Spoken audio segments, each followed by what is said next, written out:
GKR 3D CAD training centre. இப்போ நம்ம வந்து ஓவர் டிஃபைன் ஸ்கெட்சை பற்றி பார்க்க போகிறோம்.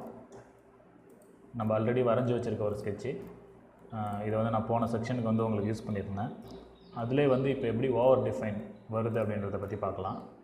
இப்போ எக்ஸாம்பிளுக்கு இந்த இடத்துல 50 டைமென்ஷன் இருக்குது. நான் திருப்பி இதே டைமென்ஷனை இந்த எண்டில் ஒரு வாட்டி பண்ணுறேன். அப்போ பண்ணும்போது என்ன ஆகுதுன்னு பாருங்கள்.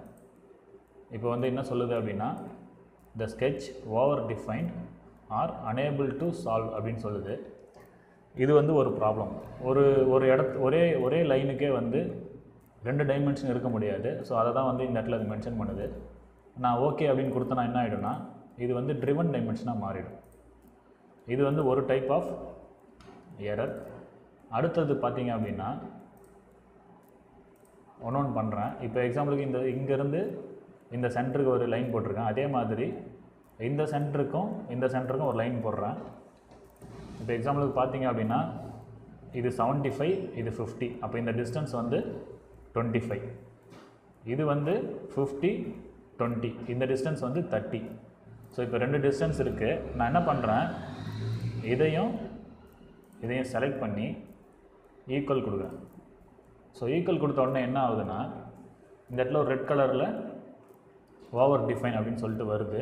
அதே மாதிரி இந்த இடத்துல பார்த்தீங்க அப்படின்னா, ஐட்டம் இஸ் அன்சால்வபிள், ஐட்டம் கான்ஃப்ளிக்ட்னு சொல்லிட்டு வருது. ரெட் கலரில் இருக்கிறதுலாம் வந்து ஐட்டம் இஸ் அன்சால்வபிள். எல்லோ கலரில் இருக்கிறதுலாம் வந்து இதெல்லாம் எல்லோ கலரில் இருக்குது, இதெல்லாம் வந்து ஐட்டம் கான்ஃப்ளிக்ட்னு சொல்லுது. ஸோ இப்போ என்ன ப்ராப்ளம் அப்படின்னா, இதையும் அதாவது நான் வந்து இந்த 2 லைன் இருக்கு இல்லையா, இந்த லைனையும் ஈக்குவல் பண்ண போகிறேன். அது வந்து இந்த லைன் வந்து டிஸ்டன்ஸ் வந்து 25, இந்த லைனுடைய டிஸ்டன்ஸ் வந்து 30. ஸோ இது ரெண்டும் வந்து ஈக்குவல் ஆகாது. ஏன்னா நான் அதுக்கேற்ற மாதிரி இங்கே நான் டைமென்ஷன் பண்ணியிருக்கேன் ஆல்ரெடி. ஸோ அதை வந்து ப்ராப்ளமாக சொல்லுது. ஸோ இது வந்து இந்த 2 லென்த்தையும் வந்து என்னால் ஒன்றா பண்ண முடியாது அப்படின்னு சொல்லுது. ஸோ இதுதான் வந்து ஓவர் டிஃபைன். ஸோ இப்போ நான் வேறு வழி இல்லை, இந்த ஈக்குவலை மட்டும் டெலீட் பண்ணி ஆகணும். ஸோ அதை டெலீட் பண்ணோன்னா ஆட்டோமேட்டிக்காக இது வந்து ஓகே ஆகிடும். இது வந்து ஓவர் டிஃபைன். இதோட இதை முடிச்சிக்கலாம். அடுத்த செக்ஷனில் பார்க்கலாம். GKR 3D CAD training centre.